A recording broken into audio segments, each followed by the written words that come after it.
Hello and welcome to Love in the Time of Hydra, the Agents of S.H.I.E.L.D. 10th anniversary podcast. If you're listening in podcast form, that means it's October 13th, and we're going to take it back 10 years to 2015. The Hills by the Weeknd was still the #1 song in the U.S., and The Martian was still the top movie at the domestic box office. The Democratic presidential candidates had their debate, and Playboy just announced it would stop using naked photos of women. Spoiler alert, that did not last long. Mephisto himself, Sacha Baron Cohen, turned 44, Paul Simon turned 74, and Stranger Things star Caleb McLaughlin turned 14. But the most important thing that happened on October 13th, 2015 was the Agents of S.H.I.E.L.D. episode, A Wanted Inhuman, aired on ABC at 9/8 Central. Hello, I'm Jamie Jurek, and I am here with my co-host, boyfriend, and level 3 Agents of S.H.I.E.L.D. fan, Tony Poletto. Hi, Tony. Hi, Jamie. Hi, everyone who's watching along and listening along. Thank you for being here with us. We got a special guest. Oh, we have such a special guest today. A returning guest, in fact. He worked on Agents of S.H.I.E.L.D. for its entire run. A producer, a second unit director, but he directed the episode we're talking about today. Garry Brown is back. Hi, guys. Hi, Welcome. Garry. How are you? Nice to see you. Oh, It's we're so good. We're happy to you're see here. you. Thank you for having me. Thanks for being back. Last time we only had you in audio, so I'm sure the audience is excited to see your gorgeous face. We're so happy to have you. Last time you were here, we were talking about the episode Melinda, which was the first episode you directed. Now we're jumping ahead to season 3. Does it feel like 10 years since you directed this episode? Oh my gosh! I mean, I was just looking at the episode on IMDb just a few moments ago, and just kind of going through the cast that we had, and talking about the biography of the episode. And I look up at the top left corner, it says October 13th, 2015, 10 years ago. And I'm going, oh my gosh, wow, 10 years ago. And then I just rewatched a couple of episodes recently, and it just seems like we were doing it this last week. It's such a great series, and this is a really terrific episode that I'm really proud of. So thank you for having me. Awesome. We're so excited to have you back. I want to shout out everyone in the chat. We've got a live chat popping. I know a lot of people were excited. There was an Agents of S.H.I.E.L.D. panel at New York Comic Con this weekend, so everyone's buzzing about that. I have a couple important announcements before we start.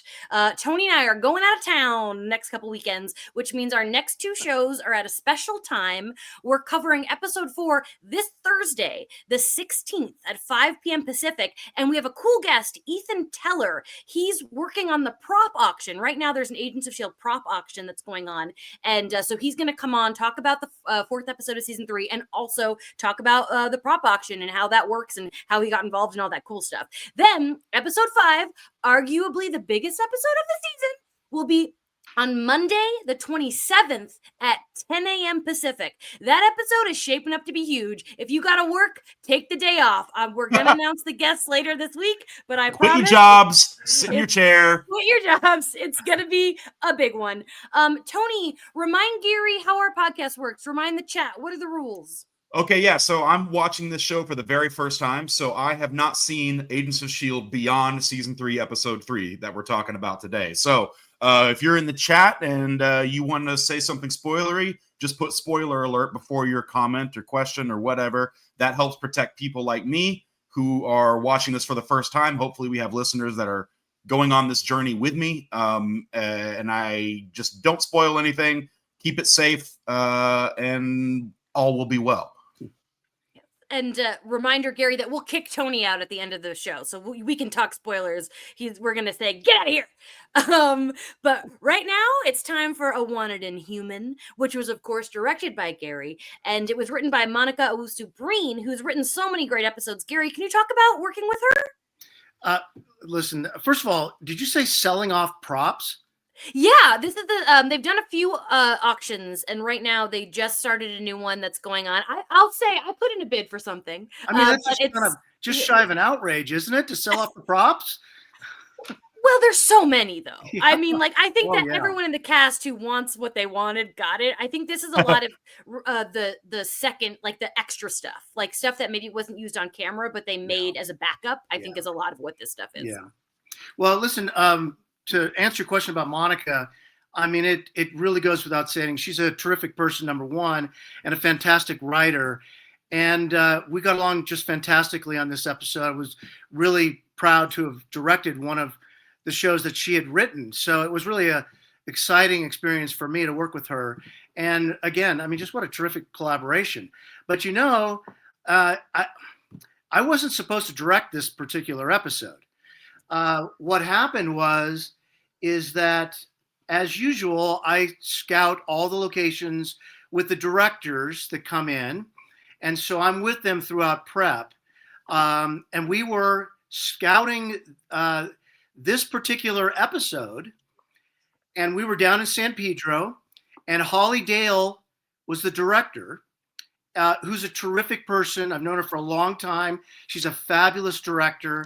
And we were scouting down in San Pedro because, as everybody will see if they haven't already seen, quite a few episodes happened down in the San Pedro area along the water. But we were scouting down there, and we were down at the end of this dirt path. And I was standing down there, and she came walking down to talk to myself and Greg Melton, the production designer.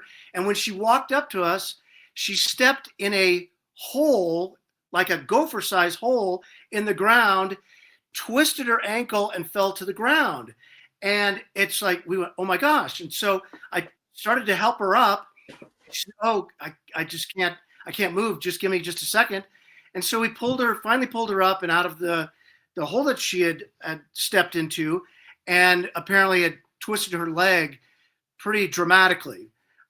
We didn't know that at the time, but we got back in the scout van and we started going to our next locations around Los Angeles. Well, we ended up stopping and getting her some Tylenol at one pharmacy. Then we had to stop at another pharmacy and get her a brace for her leg. And then it just kept on growing. Next thing we know, she's on crutches and she just can't walk. We don't really know what happened to her at the time. It was some sort of dramatic sprain. But anyways, we finally got back to the production office, and she went home, and she was going to go to her doctor and have herself checked out. Well, I can't remember, but I think it was the next day or the day after. I'm just not quite sure. I was directing second unit from the previous episode 2 in the big garage where the people were chained against the post, and Brett Dalton Ward was driving that car with that stuntman on the hood. So I was directing that sequence, and about 3/4 through that sequence, I get one of the assistants comes up to me and says, Jeff Bella's on the phone for you. So I stepped away, went over to the phone, and Jeff said, well, we just got a call from Holly Dale's, I think it was her rep that was calling, saying that Holly's dramatically sprained her leg, her ankle, and she's not going to be able to do the episode. And Jeff said, Garry, since that you've been prepping it with the director, it seems most logical for you to step in and direct that episode. Well, at that point, we're like 4 days away from shooting that episode. So I had to, and I was into the producer mode of it, and I was directing second unit. And so, I mean, it was, I really feel bad for Holly that she got hurt, but it was nice that they asked me to take over and direct this episode that we're about to talk about. And so subsequently 4 days more of prep, and then onto the set directing the episode, which I'm very proud of, but sorry that it happened to Holly. Crazy. It's wild too that information is like not on the wiki for this episode, because that's like a crazy story. Add it to the wiki, people who do wiki, because that's wild. And that does that does suck for her, but it is a good gain for us 10 years later. What a story. Wow. And a great opportunity for me. It was of course. And you'd already proven yourself. You directed one of the best episodes of season 2. My favorite episode of season 2, Melinda. I love that one. Yeah. So that was all Ming-Na. I mean, it was all her. She did an amazing job, as she always does. Yeah. Of course. So we're getting into this episode. Tony, what'd you think of this one? I dug this one. This one was a slow ramp for me. Like I was like, because I'm starting to empathize with Lincoln more than I was, because that character annoyed me in season 2 because of his I feel like they really want to y'all really wanted to make this romance work, but like I'm only starting to feel it now because I feel that they're both kind of they kind of only have each other in terms of like only being able to relate to each other through their inhumanness and how it's kind of dangerous for them to exist. So I'm feeling it now. I'm feeling their connection now. But once we get into the crisis of this episode where Coulson literally has to like start trading lives, that was like, that's some pretty dramatic decision making and some pretty dramatic stakes. So I dug this one, and I also very much enjoyed what's been going on with Simmons. All of that, Garry, I really like what you did in terms of directing that sort of. Anytime she hears a disruptive sound, she kind of goes into this survival mode. Like having come from this world where survival was moment to moment, day by day. Anything that was even slightly overstimulating, you kind of oversaturated the image and just everything sort of changes. And it's all through her perspective. And I thought that was really cool. It's like when, it made me think of like when we're cat people, like when a cat sees something that it's going to attack, it dilates its pupils all the way, and it lets all of the light in, as much light as it can, so that it can see what it's going to be doing. And that's kind of what it felt like. It felt like her just instantly going into that like hyper awareness zone. So I thought the visual technique was a cool representation of that. Oh, thank you. But that, as always, it starts with Jeff, Jed, and Marissa, and certainly coming from the mind of Monica, for that to be put on the page, and then for me then to take it from the page and put it onto the screen like all the directors do. I think it worked out really well. This, as you were saying, Tony, this particular episode, I mean, there's at least 3 storylines going on at the same time, if not kind of a 3.5 storylines going on. Mm-hmm. So, as usual, it's dramatically complicated and which is what the Marvel universe is all about, and certainly what Agents of S.H.I.E.L.D. is all about. And you're right. I think Lincoln's character really comes to a nice crescendo with Chloe Bennett, at that point, especially in the apartment, when they finally come together. She's got that wonderful speech to him about, listen, I'm the same person. You taught me how to become this type of person, and then they really come together with that beautiful moment. So I think that his character really came to a nice crescendo for this particular episode in that sequence with her.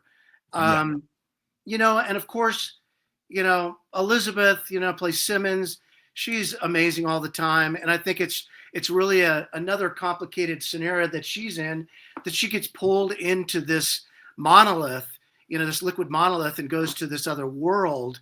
And we're going to find out what happened to her in that other world. We're not going to break it right now, but we're going to find out. But, she plays it so beautifully as, what's troubling her throughout this episode after she returns.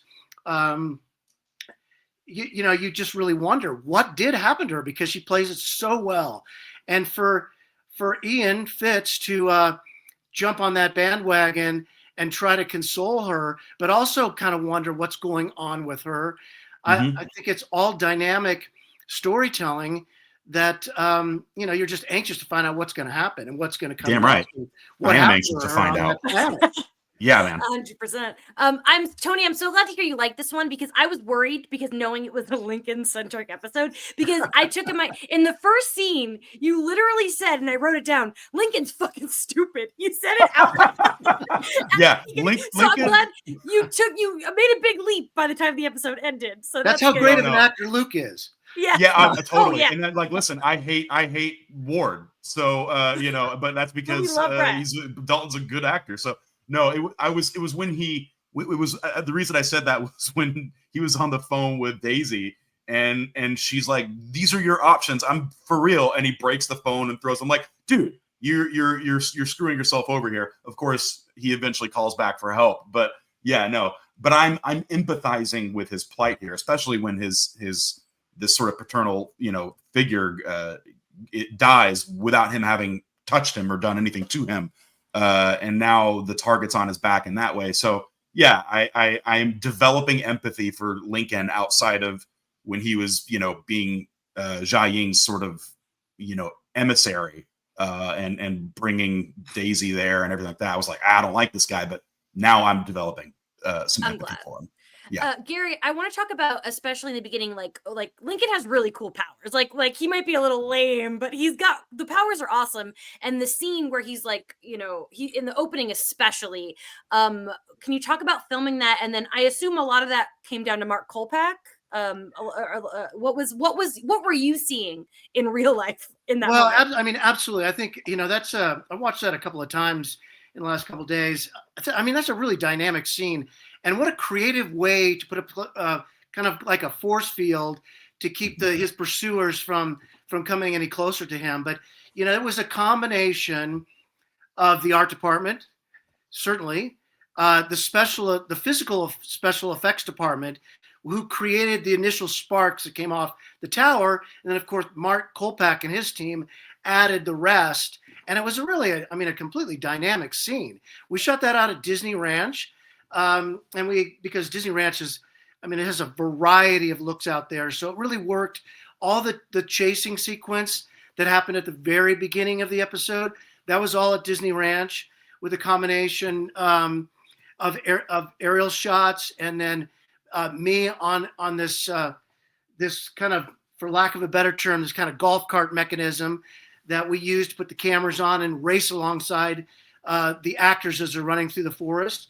That was all done out there at Disney Ranch. The interior with Hunter, when he was sitting in that house with Ming with all the guns, as he just got off the phone with Bobby and talking about what he's doing in his pursuit of Ward. That's all out at Disney Ranch. But that particular sequence, Jamie, that you're talking about, it took us a substantial amount of time to shoot it because there was a lot of rigging that went on. And, it took us a good portion of the night to do it. Nobody likes to work night work, but we did for a certain amount of hours. But it really worked. And I think it was a great start to the episode to see that big wide shot of this basic force field to keep these pursuers from getting Lincoln. It also looks pretty. It does. Very pretty, very bright. Yeah. And Mark, made it span the whole, scope of that frame when we're over the pursuers looking back at the tower. I thought it's just beautiful. 100%.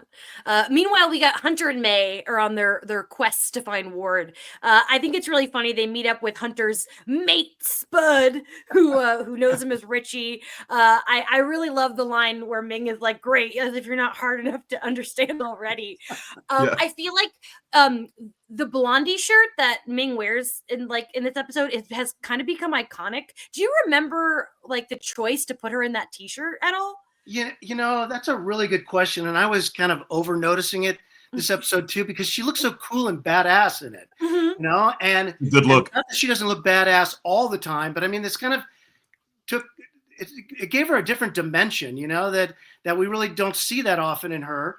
And, that's that comes in the writer's room, of them kind of decide what her look's going to be, and then taking that to the wardrobe department and finding something that really fits that character at the time.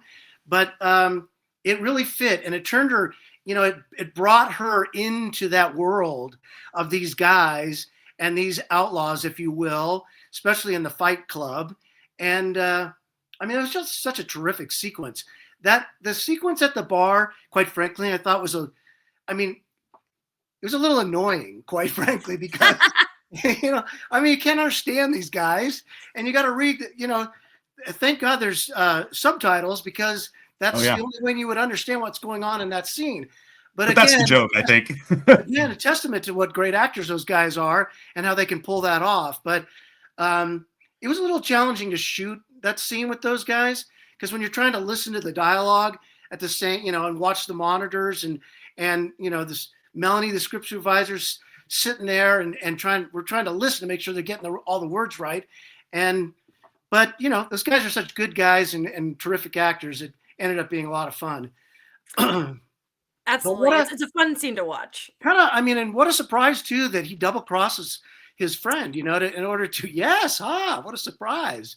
Mm. That doesn't I Very mean, he happen. didn't rude. know his Very real rude name. thing. Like, so, he knew him as Richie anyway, so they couldn't have been besties. Yeah, yeah. But there are a lot of good twists in that, and we'll get to the like Fight Club specifically soon. But I want to talk about the scene of Lincoln on the bus because the bus has the news playing, and I'm thinking of all the times in my life I've been on a bus. I've taken like what's the bus that takes you really far. I can't think of what it's called, but do buses have news? Did they have like cable? Well, I think I we was hung Satellite. up on this. yeah. I think probably there are buses that have satellite feeds that can Mhm. get, whatever you'd like to watch. I mean, quite frankly, when in our location scout van, we had a big monitor up, where we could see that was up above the driver and passenger seats, and we could stream just about anything that we wanted to. So I think it's possible.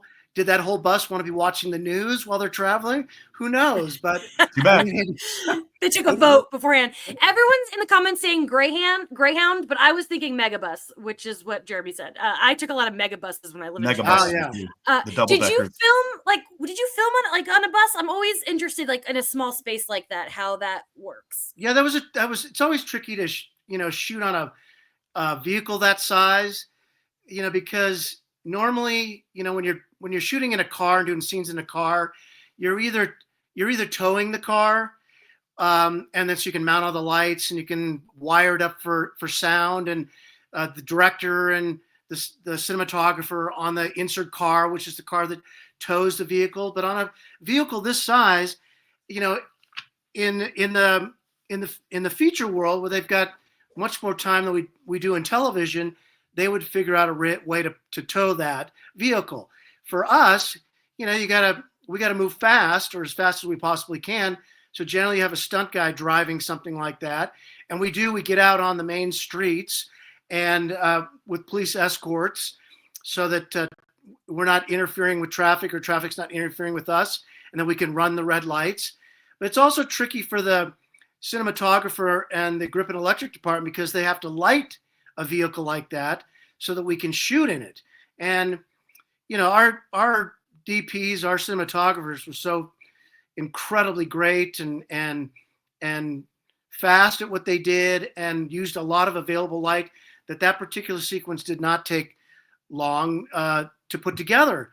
We're in a moving vehicle for all those shots, except when Lincoln grabs onto the post at the end. Of course, the vehicle has come to a stop at that point because the power's all been drained out of it. But another kind of difficult sequence to shoot, believe it or not, but it certainly worked really well. And again, the way Mark Kolpak added in that electric charge as Lincoln grabbed onto those poles as he exited the bus, I mean, it was just a dynamic to that sequence. So I thought it worked really well.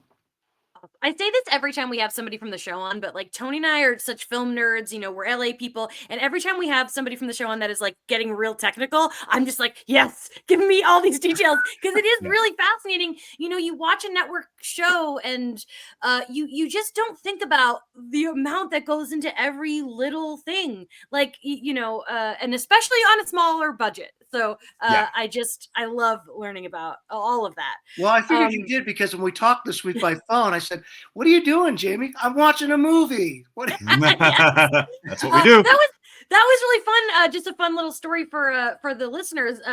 Gary called me and Tony and I were watching Out of Sight because I'm currently writing an article about Ving Rhames, and Gary was like, "Oh, I worked on the Karen Cisco TV show. Like that's LA for you." I loved that. And then I was like, I don't know about that show. And then I fell down a rabbit hole learning about that show. Did you look at Karen Cisco? I did. Yeah, I saw that it was Carla starred in it. Carla, she's wonderful. She starred in it. I did the pilot, and then I can't remember what else I was doing, but I didn't go back to the series because I was on another project. But we shot that in Miami with Carla, and it turned out really great, I thought. But it was so funny that you happened to be watching the movie version, as I called in. That was pretty. I That love was that. nice. Again, that is just classic LA. Yeah.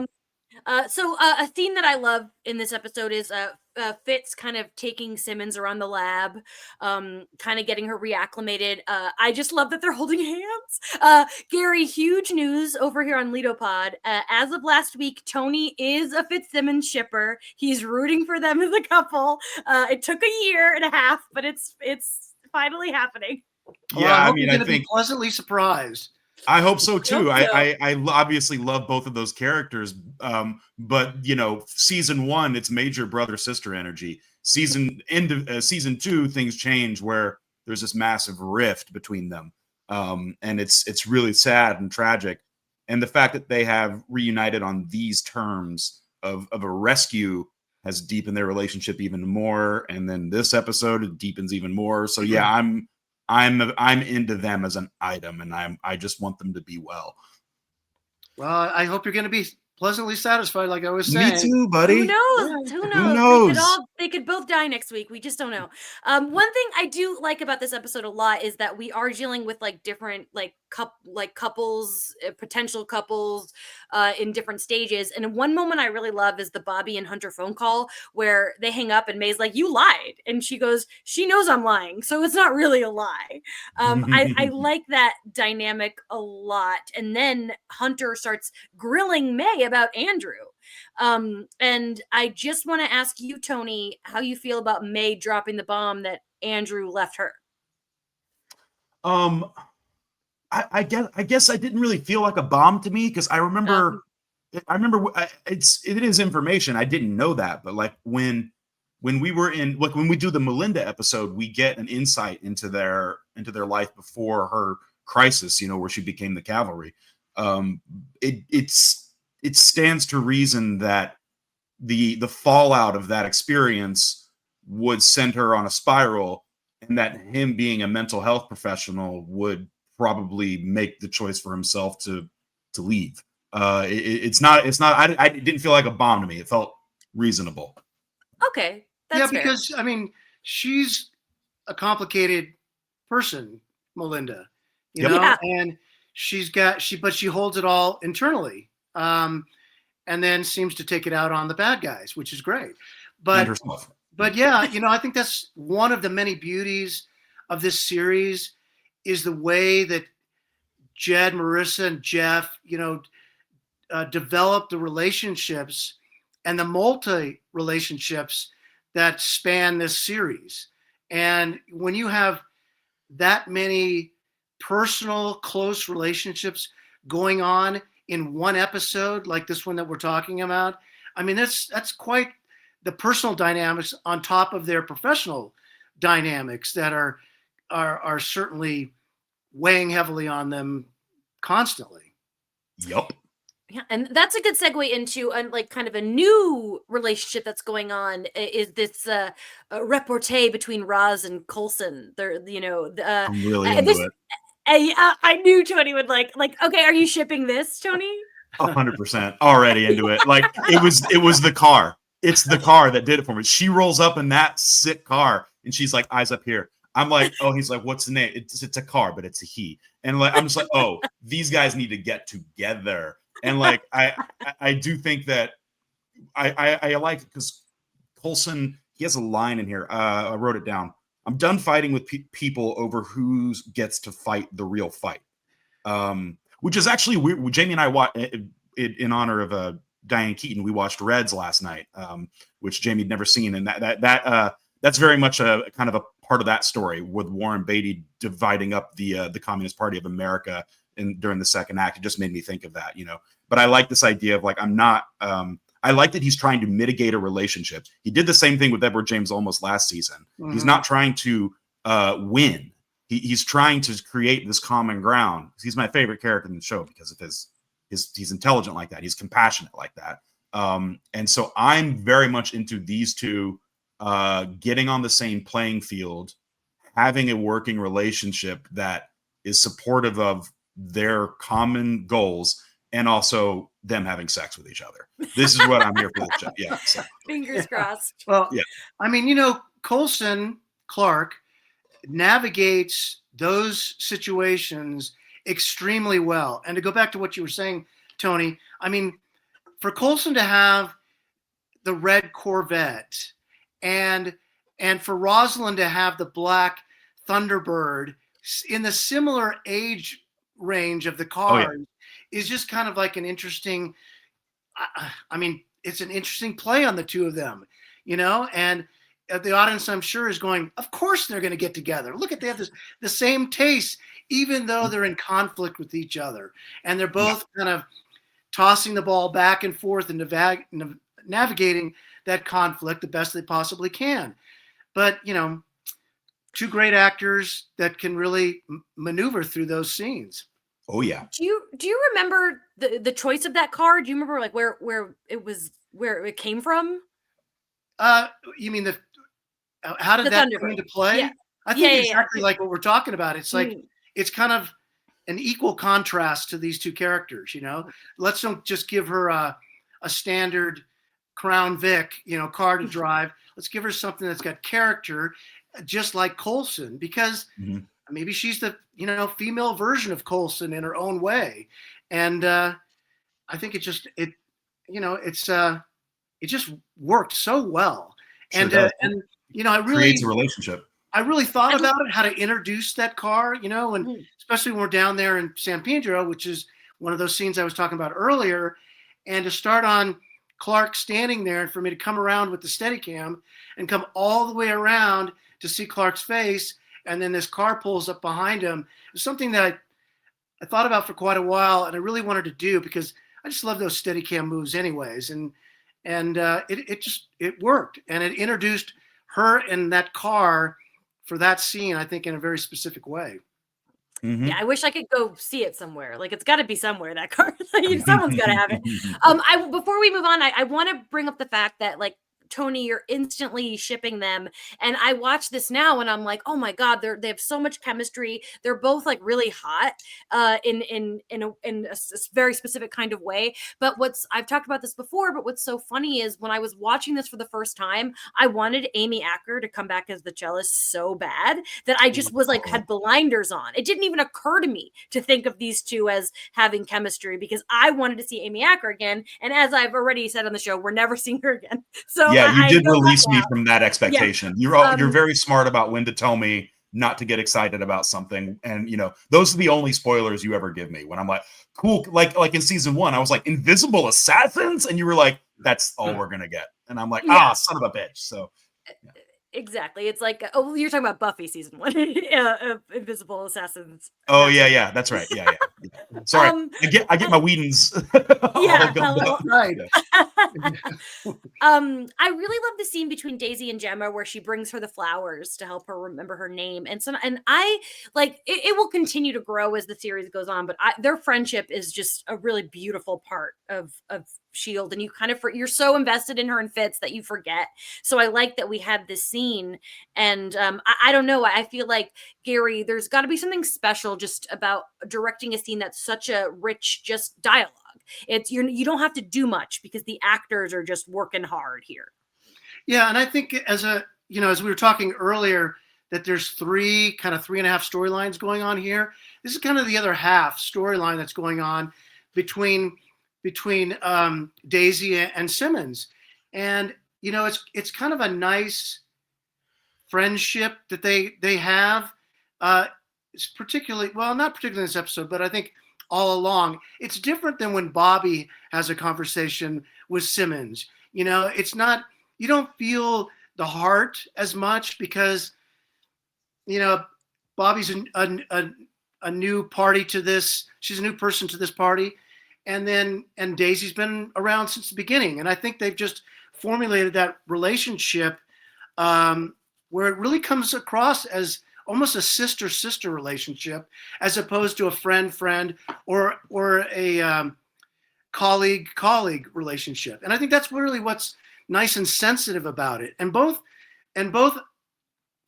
actresses, Elizabeth and Chloe, they can really bring it. You know, they can bring the heartfelt, they can bring the tears. I mean, just look again at Daisy's eyes, at Chloe's eyes when she was having that scene with Lincoln in the apartment, her eyes started to well up, and you could see that. But I think that's the type of relationship that Simmons and Daisy have. And when they get together, you feel for the both of them. You feel like this is a genuine friendship, sister relationship that's taking place within the dynamics of this huge organization that they work for. A little tease for Tony. Two of my top favorite episodes of the entire series really revolve around their friendship. And I didn't like my tattoo is very centered around their friendship, which I didn't even really consider until this exact moment. But that's just a little tease for you. Before I move on, Tony, did you have any thoughts about just the two of them? It's lovely. No, nothing to add. But it is a very good scene. There's a lot of good. All of the relationships that you've been talking about, Gary. I think what makes it the show compelling is the diversity of the relationships. Like there are all different kinds of relationships. There's nothing's a copy of the other, and that makes it engaging. Absolutely. I mean, look at the relationship between Coulson and Daisy. I mean, that's a really strong relationship that will build with time in the series, but it's just it's a special relationship between the two of them. And I just want to mention one thing about the actors in this series that I think I mentioned it before, and I'm sure everybody talks about how terrific they are as actors. Well, I can tell you they're terrific as people first and foremost. But as far as actors are concerned, it was a big thing for us to do a lot of interesting, cool shots that took place in long oneers.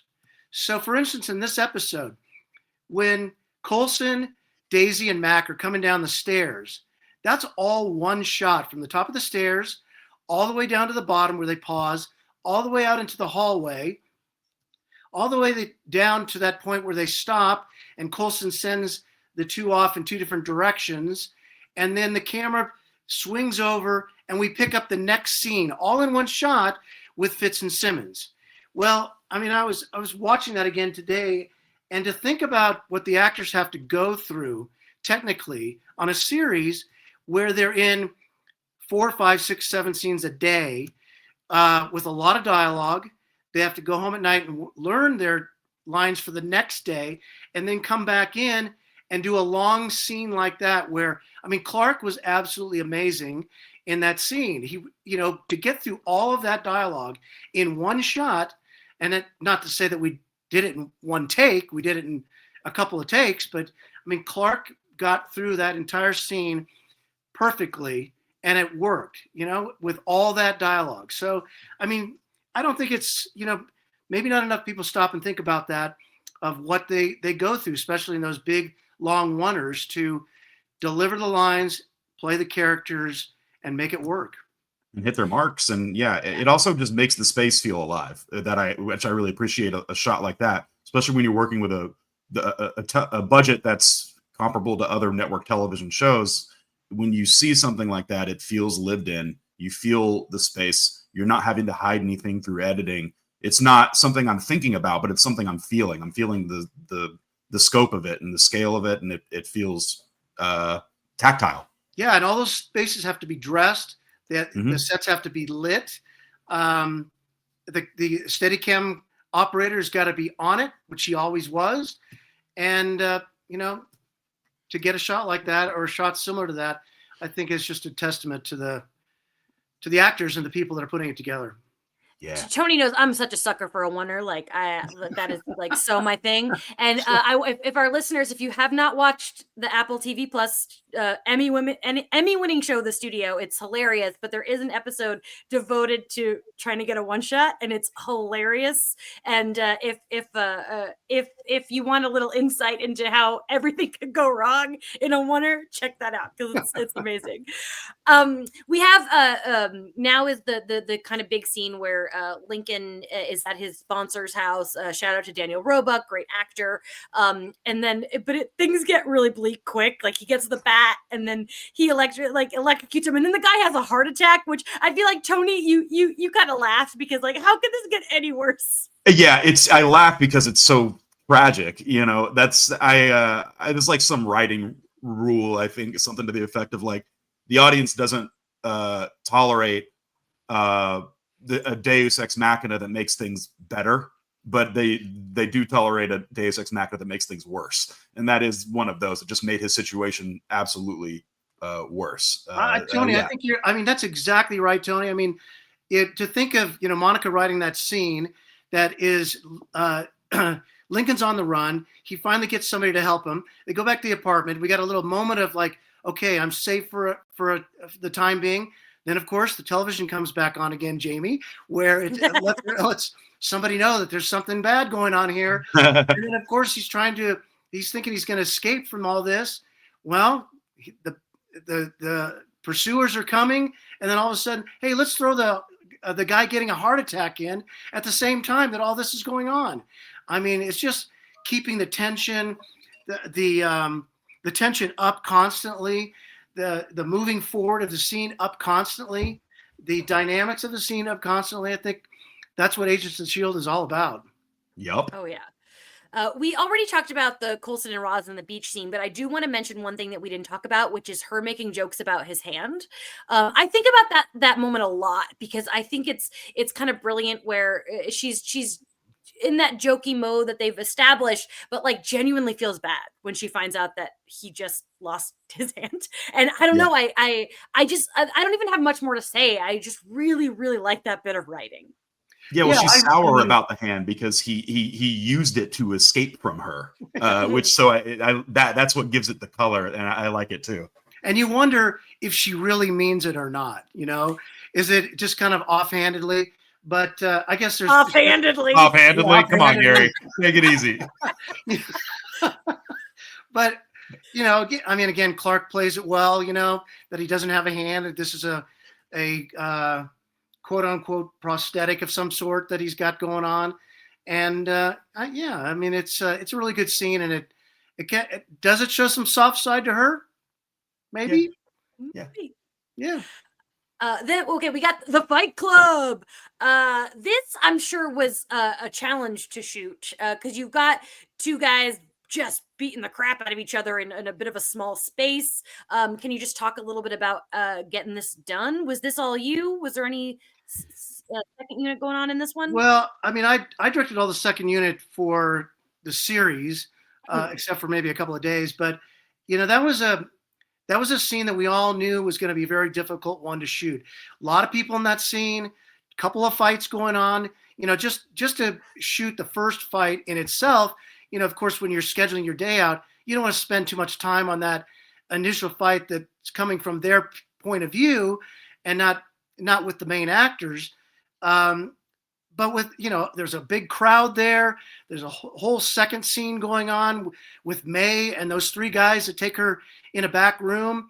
I mean, there's a lot going on in that scene, not to mention the brutality of that scene and what goes on with the actors and the stunt people that are involved. So that was something that we knew was going to be really difficult, but we've shot a lot of fight scenes, so we know how to shoot them efficiently, in a orderly manner to make sure that we get everything. And usually that orderly manner, for me anyways, when I shoot a fight scene, is get back low and wide on the ground with the camera low on some speed rail track, so that we can move the camera back and forth and get the whole scene, and set up a couple of those at the same time. So then you have the whole scene and you have the whole fight completed.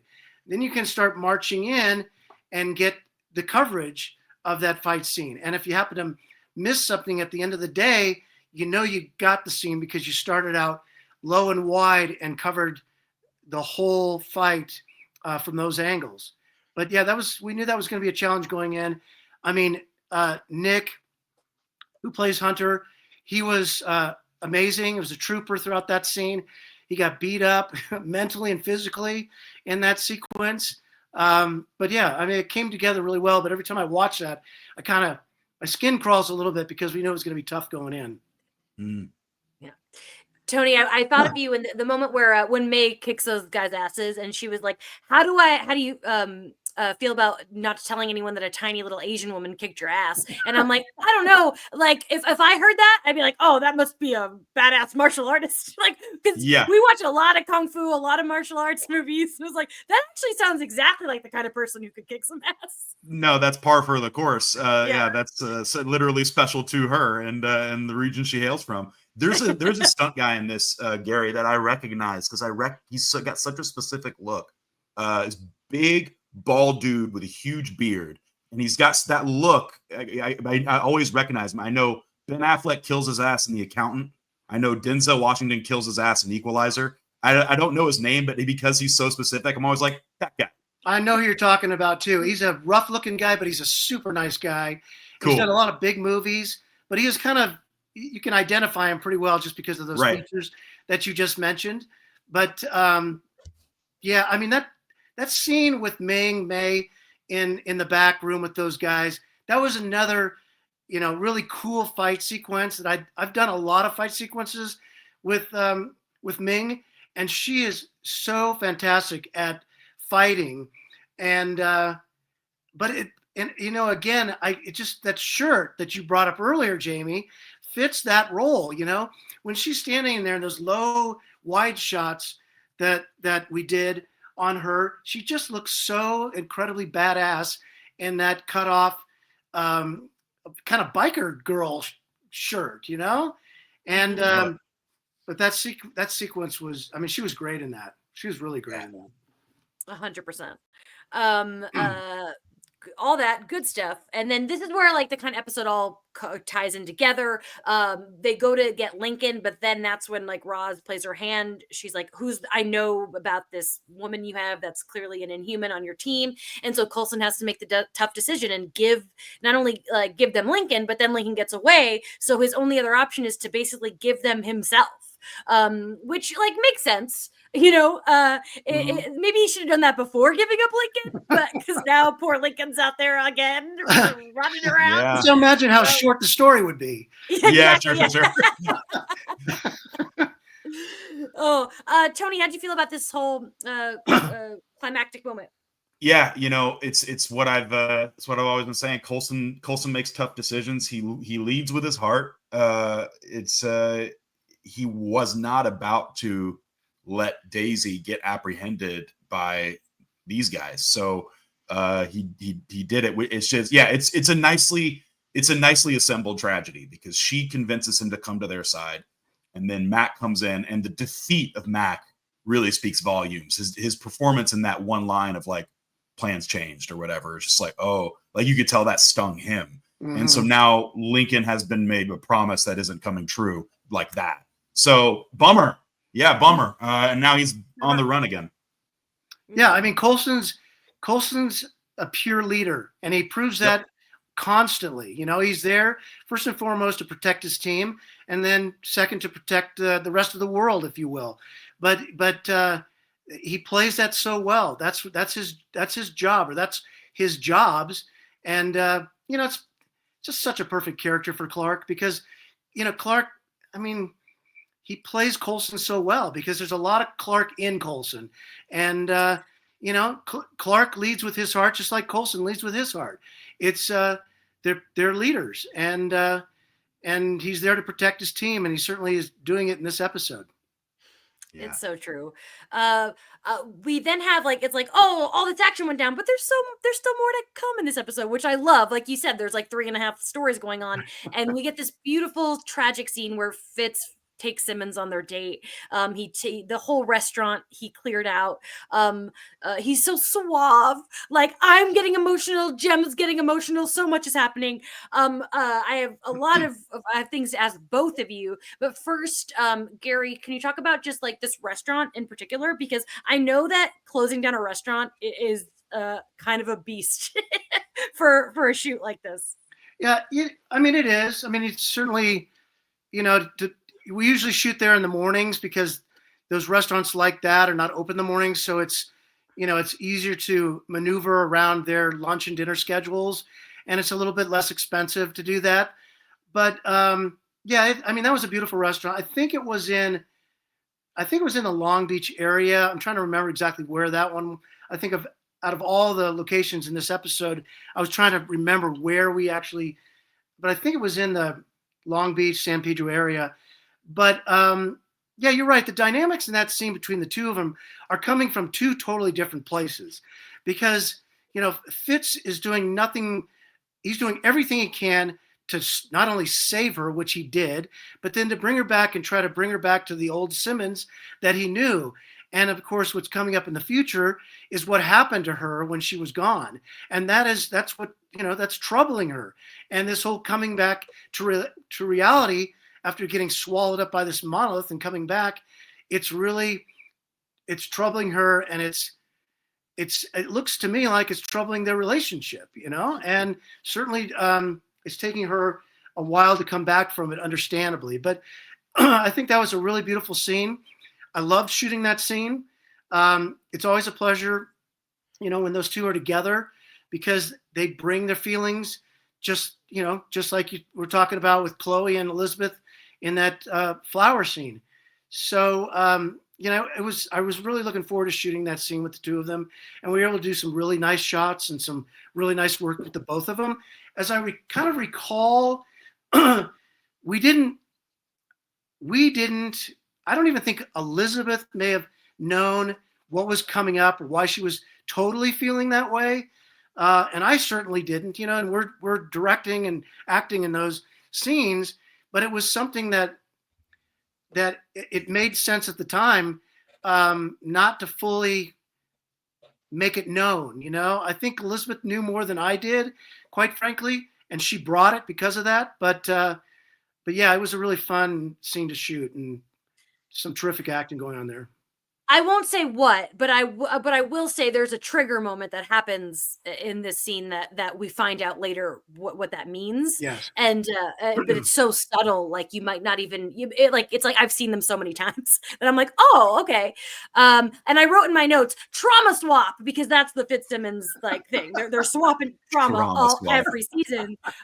Tony, anything to add about how you felt about watching this one? It was really beautiful, and yeah, I did see there was a trigger, and as far as I could tell, it was a glass of wine or a pouring of it or something like that. Mm-hmm. I didn't, because she really honed in on that, and that was when he detected, are you okay?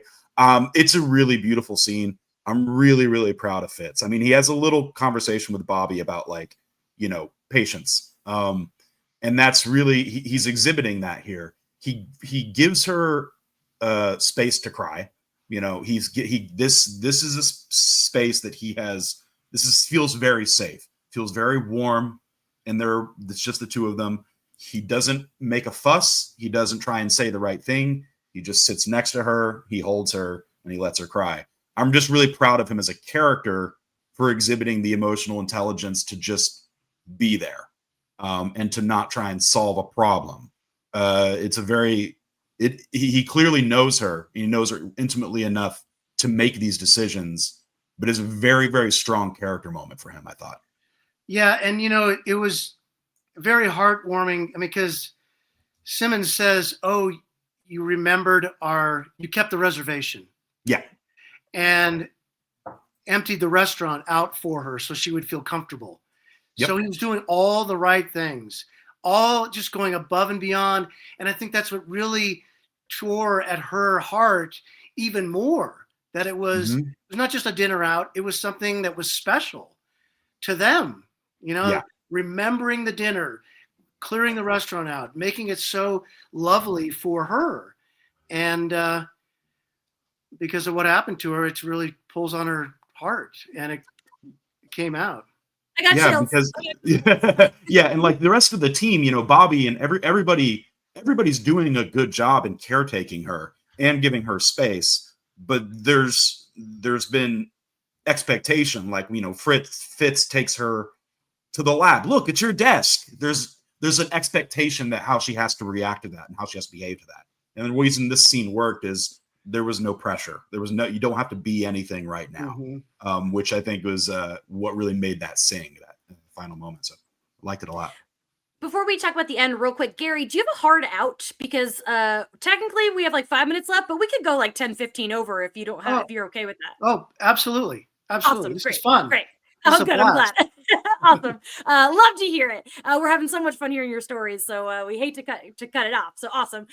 We see that Hunter, because he won the Fight Club, or however that works.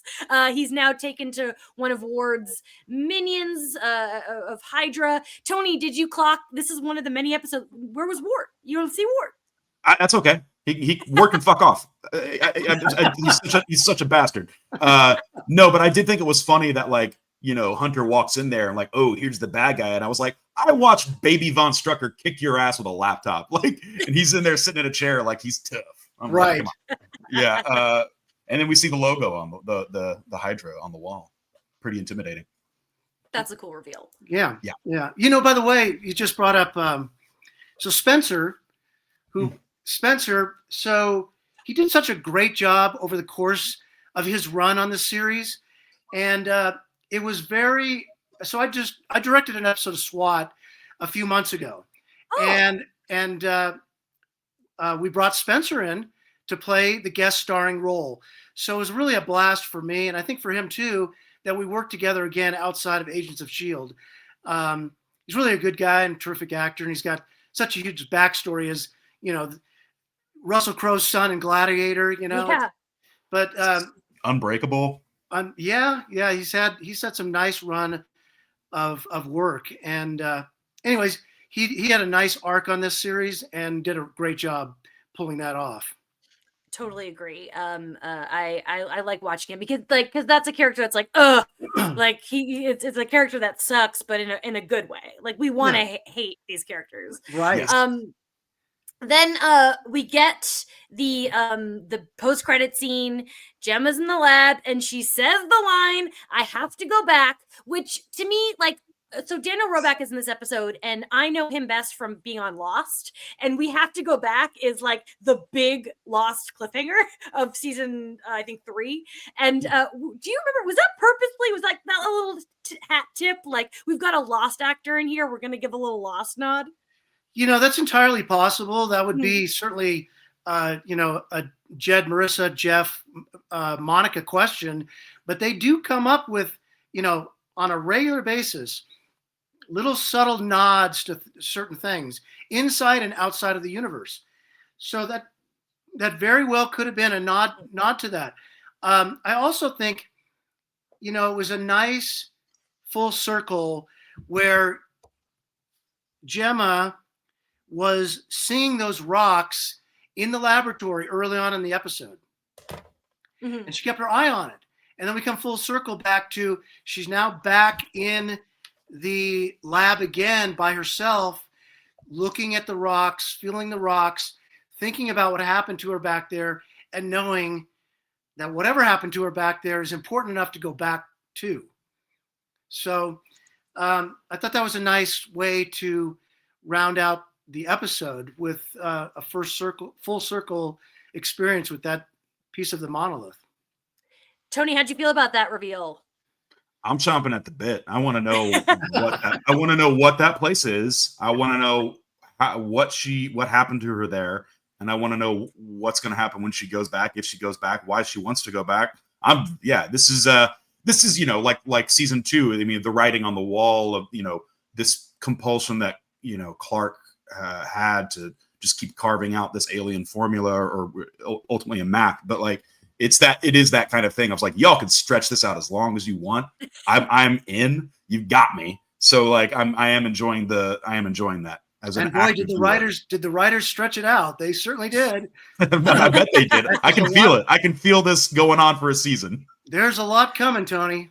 Good. Oh, there sure is. Before we kind of move on from the specifics, Garry, is there anything else about the episode that you wanted to talk about that we didn't cover? I don't know. I mean, you always covered very nicely and in great detail. So it makes for a smooth storytelling. I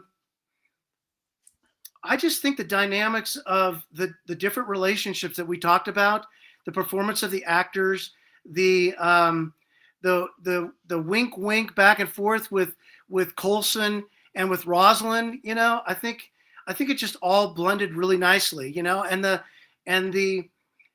putting putting the dynamics of the characters that Rosalind is after because of her relationship with the president and this new underground secret agency that she's leading up. She's got to prove herself, and that's a driving force for her in this. And she needs Coulson, and she wants to use Coulson. And in reverse, Coulson does the same thing to her. He needs her. He uses her. I mean, I think it's a well played episode that continues the forward moving of the series. 100%. Tony, was there anything else that you wanted to bring up? Just one small thing. I liked Hunter when he puts on those brass knuckles and he like kills that dude. And that is I liked that. I just wanted to compliment both the directing of that moment, Gary, but also the editing, and that we feel that because like Hunter's killed dudes. It's not like and it's not like he's gonna like lose sleep over it, but that it stings a little bit. This guy, like, even though it turns out he wasn't his friend, he wasn't necessarily trying to kill a guy, but he kind of had to. And it's like, I like that we felt that and then moved on from it. I thought it was just nice that it wasn't overindulged. It was pretty slick the way we kind of felt that and got out the door. I think it was a pretty, I'm sorry, Jamie. No, go ahead. I think it was a pretty awesome moment too. And you really, like you're saying, Tony, you see it in Hunter's face for sure. And then it really digs in with a knife per se deeper when you see May's face and what she's feeling about what just happened and the back and forth look of them. It's almost like May was kind of like, as tough as she is, she almost was, it felt almost like she was disappointed in that situation, you know, and the way that it went down. So there was they both are. A lot of feeling, a lot of emotion in a very violent scene, you know, if you will, you know, with another relationship that Hunter thought he had, whatever it was with his spud friend, you know.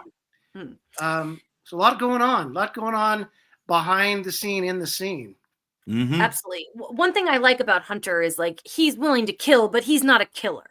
You know, he's like Hunter has a soft, gooey center, I think, and it is hard to watch. But one thing that I think the comments really want us to bring up is Mac and Daisy playing video games. Jonathan in the comment says that they're playing Halo 5, which came out 2 weeks after this episode. So I guess got some early access. And then I think it's funny that Jeremy pointed out that they aren't using the controller trigger buttons, so they're not playing it very well. Yeah, I knew when you see something like this that they actually don't know what they're playing. Yeah. Wasn't that forward thinking of the writers and the prop department to come out with a game that was not quite, hadn't been released yet? What a coincidence. That's forward thinking, I think. And, you know, I think that's a very close eye of whoever saw that, because, you know, chances are neither one of those actors knew how to play that game. And, you know, when we're rehearsing it on the set, which is for the very first time that they're ever going to see what they're playing, they have to be taught to do it, you know, 5 minutes before we shoot it. So there's a good chance that neither one of them had ever played that game before. And of course they're trying, you know, listen, we try to be as accurate as we possibly can and try to frame out what's not working as best that we can. Sometimes things slip in and whoever saw that, that's really good eyes. But you know, they're acting, they're remembering their dialogue, and they're trying to play a game that they probably never played before, all at the same time. So, whoops, we missed that one. I think it's hilarious. Like, what a silly thing. But I do want to point out what Defrosted Robot said in the comments, which is ultimately the importance is it's the bonding between Mac and Daisy. That's really what it's about. It doesn't matter what they're playing or how they're playing it. It's it shows that them growing as friends, and that's what it comes down to. And you know what? You know what? It's super casual too. I mean, they're in the throes of some very serious problems and situations, but they take that time out to bond with each other. And Mac brought that in.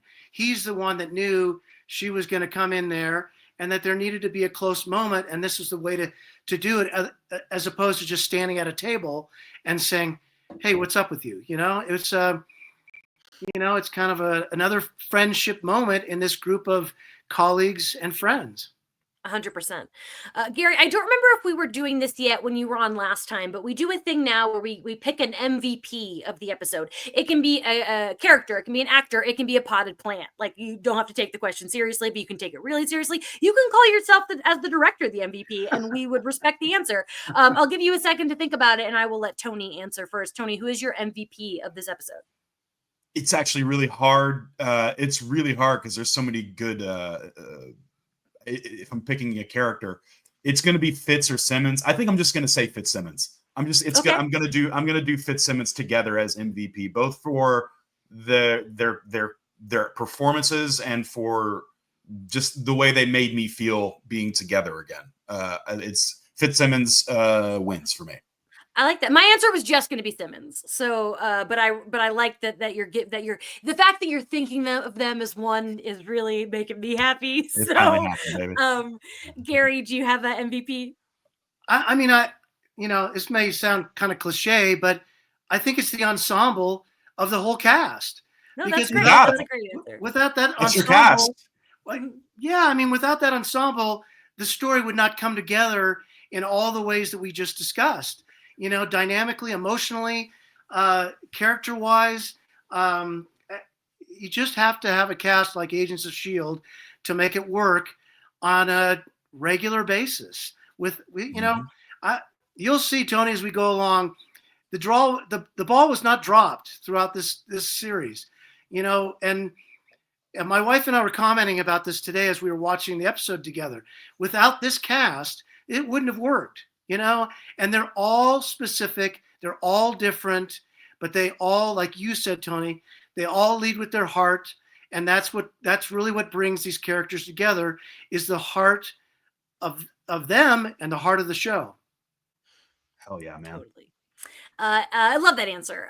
It is that time of the show when we kick Tony out so that we can talk spoilers. Tony, before you leave, do you want to say some thank yous? I do. I would like to say thank you to Stephanie at Eclectic Muses on socials for doing our artwork. I'd like to say thank you to Ryan Miera of Yellow Pills at Yellow Pills Music on Instagram for doing our music. I'd like to say thank you to our producer, Maria. Thank you, producer Maria. You're welcome. And thank you, Garry, for coming back and being on here with us. Always nice to hear from you. Thank you for having me. It's good to see you, Tony. Good to see you, buddy. Tony, get the fuck out of here. Leave. I'm getting the fuck out. I'm leaving the room. Here I go. All right. There's one thing, Garry, that because I also, like you, looked at IMDb and was reading some trivia, and I think this was interesting that the bar is the same bar that Enoch is tending in season 7. Okay, so that's so funny that you should bring that up, because I read that for the very first time 10 years later, 5 minutes before we went on the air here. Yeah. And that is entirely not true. Oh, okay. So the other trivia portions were absolutely true. But that particular one, the bar that Enoch tended in the later part of this series, I guess primarily season 7. Mm-hmm. Oh, yeah. Mm-hmm. We built that on stage.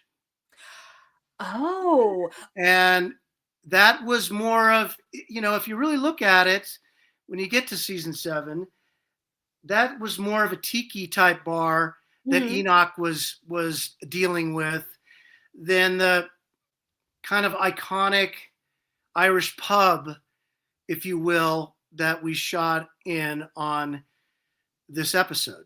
So I was a little surprised to see that on IMDb, because they're so incredibly proficient and accurate, in their storytelling, but that particular one was not the case. I'm so glad that I brought it up and that you were able to correct it, because sometimes on this show we do get facts from there. So now I'm going to be a little more cautious about what information I'm spreading based on IMDb. But what a weird thing for somebody to make up or like get confused about, Well, especially if you built this, like building that set. That's such a different thing. Yeah, listen, we all enjoy IMDb. They're a great source of information. It just happens to be, unless I'm entirely wrong, that we shot at we didn't shoot at No, another don't bar. second guess yourself. You know better than IMDb. Well, I directed multiple scenes in that set that we built, Mhm. of course, and I was, on hand as the producer when we were building it. So it worked well, and that's why we built it. We were in there so often that it just would be difficult to go back to the same location every single time. Mhm. And I just don't remember. The only thing that could have happened is that we shot a certain location and then we copied it on stage. But yeah. Interesting. I'm so glad. That's so interesting. So we're on season 3 right now. You directed 2 more episodes of season 3, Many Heads, One Tail, and The Singularity. Do you remember? Are those like this one where you kind of fell into it, or were those more planned for you to direct? If you No, can remember. those are planned. I Uh, mean, I generally directed 2 episodes a season. One at the first half and one at the second half. So the only reason I did direct 3, which I'm very thankful for the opportunity to have done that, but sorry that Holly Dale had a little bit of an accident. But that's really why I directed 3 in this particular season. Interesting. And I know your favorites in season 7, but hopefully we'll get you back before then. We don't want you to not be back until 2030. Yeah, I hope 'Cause we so. love having you. One Every other time thing I I hear want you to ask. say that, I'm thinking 5, kaboom, 5 more years know. from now. Crazy. We've made a commitment. The last thing I want to ask you, because we are 2 weeks away from 4,722 hours, which is the episode of the season. I think that we can all agree. You did do second unit on that one, so I just wanted to ask. I know that we've talked to Craig Titley, and he talked about it was a tough shoot, doing all the stuff on Maveth. Do you have any stories or memories about that specific episode, doing second unit? Okay, so Mavid is Hmm. where we go to the other planet. Yeah. And so Jesse Bochco directed that. Yes. And Craig was the writer. Mm. And we went to a place called Trona, which is in Northern California, that has all these pinnacles. And we went up there, and both Jesse was there and I was there. We split the unit up there. So Jesse was shooting on one portion of the property, and I was shooting on another portion of the property. And it looks like totally another planet, and that's why we went there. And it was just fantastic. We flew up there in a helicopter to scout it, and then we ended up driving up there about a week later to shoot. And we spent I think one night or 2 nights up there, but it was the perfect place to shoot another planet. And I'm so glad that we went there, and I'm so glad that we found it. It was definitely a challenge, just because we're shooting in a different world, and to be able to successfully recreate that was pretty exciting, pretty fun. Yeah. And I think we did it very well. And Craig did a great job. He's a terrific writer too. I mean, we had a great writing staff, but he's a lot of fun. Yeah, we're gonna have him on for that episode for 4,007. He's gonna come talk about that episode, but we're also gonna have I think a second guest with him that I'm not gonna say yet. But as I said earlier, it's gonna be great. So keep an eye out. It's really exciting. Garry, thank you so much for joining us and for staying with some extra time. We love having you. Before we say our goodbyes, is there anything else you want to say, shout out, mention, talk about? Oh, I don't know. I missed the series. I miss the series a lot. I mean, very much. And I think a lot of us do, or probably all of us do, that worked on this series. It was a terrific opportunity with a lot of great people. And I'm sure everybody that comes on the show says something similar. And I'm really glad that you're doing this podcast, because it continues this. You're keeping the series alive for a lot, twice the time it was on the air, which is really amazing. I was saying that to my wife this morning, is that she's keeping, Jamie and Tony are keeping the series alive for twice as long as it was on the air. And it's really fun that you're doing that. And it's a really fun experience to come and be a part of it with you.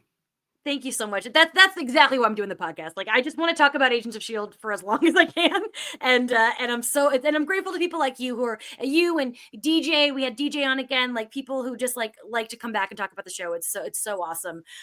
We loved having you. I was so excited that we could see you and talk and everything. Thank you again to everybody in the chat. We had a real pop-in chat this week, and just a reminder again that we're talking episode 4 this Thursday, the 16th at 5 p.m. Pacific time. It's going to be so much fun. Thank you again. Thank you, Garry. Have a great day, everybody. Thank you for having me, Jamie. Thank you. See you soon, I hope. Yes.